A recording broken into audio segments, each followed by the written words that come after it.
At a raucous South Carolina rally, President Donald Trump casting doubt on the coronavirus outbreak in this country and casting blame on the Democrats. This is their new hoax. We have lost nobody to coronavirus in the United States. The press is in hysteria mode. Way overnight. She was a wonderful woman, a medically high-risk patient in her late 50s. 4 others are very ill. Thankfully, 15 are either recovered fully or they're well on their way to recovery. And in all cases, they've been let go and they're home. Hello, this is Winston Smith reminding you to click the like button and subscribe along with the notification bell for when we upload videos. Thank you. What's up, YouTube? This is Winston Smith back again with another commentary. Sorry it took a long time, but starting a new job. So basically, let's talk about the coronavirus.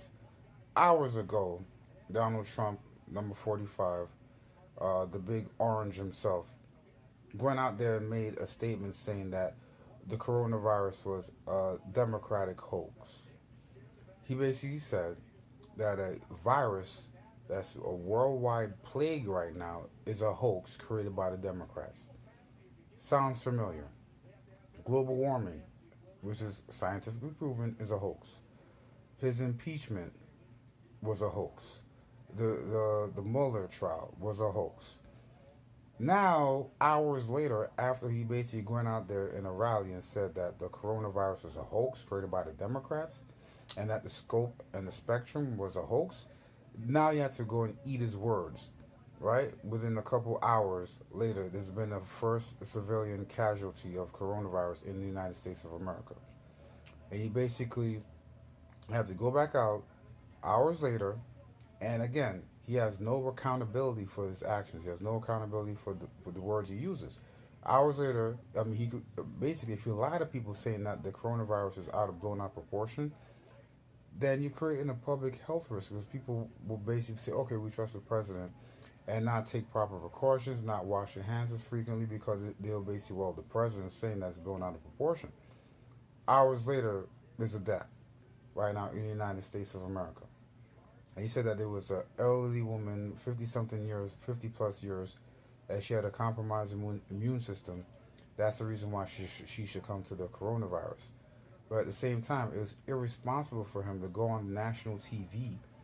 It doesn't matter if it's a speech, he's still the president, and basically tell people that the coronavirus is fake and it's created by the Democrats. Come on, there has to be some low that you won't go to. This is public health and public safety.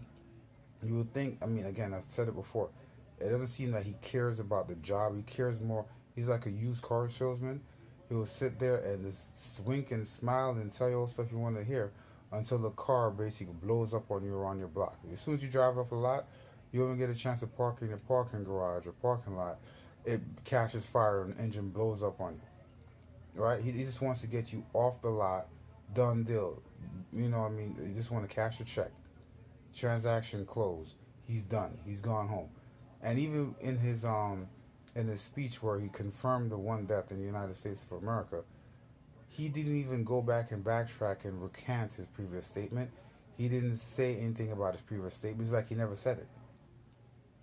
Right? He didn't say anything about his previous statement. He didn't apologize to basically saying that it's a hoax. He didn't apologize to the Democrats because he said they were trying to make it a political issue. He just basically went ahead like nothing happened, said, oh, we have to, was nice and presidential, and said, oh, one civilian death in the United States of America, blah, blah, blah, and that was it. No recanting of any previous statements, no nothing. Okay, this is a public health crisis that we're going through right now, and he can only think of himself and his politics. But let's ask the president, what would he do if his own son caught coronavirus? Or he caught coronavirus because he's 70, and he's basically, his immune system can't be all that great. What happens if he caught coronavirus, right? It's almost like he knows that him and his sons, even Barron, the smallest one, they're going to have the best doctors available to them immediately if there's any suspicion of them being sick or any suspicions of them having coronavirus. So he doesn't care. Much like when he was talking about bombing Iran. If Iran was supposed to retaliate, guess what? His family is the safest family in America. Why? Because they have intercepts around them. They have Secret Service around them. They could be in the Air Force One, flying high in the sky, and Air Force One is radioactive proof. So that means even when radioactivity is spreading, they can still fly and be comfortable knowing that they're shielded from radioactivity. The only thing he has to do is put his entire family in Air Force One and fly them up in the air and keep on having them being mid-air refueled, and that's it. His family is safe. They have underground bunkers for the government, and especially the President of the United States of America and his family, for them to be safe in case of nuclear attack. So in every single time when he gives you the assurances that you're safe, he and his family are safe. You are the ones that are exposed. The American people is giving you whatever you need to shut you up and to have you go back to your normal routine, and that's it. So nobody's going to question him and nobody's going to hold him accountable for the words or his actions. What do you think? Is coronavirus really blown out of proportion, or did he just get caught red-handed this time?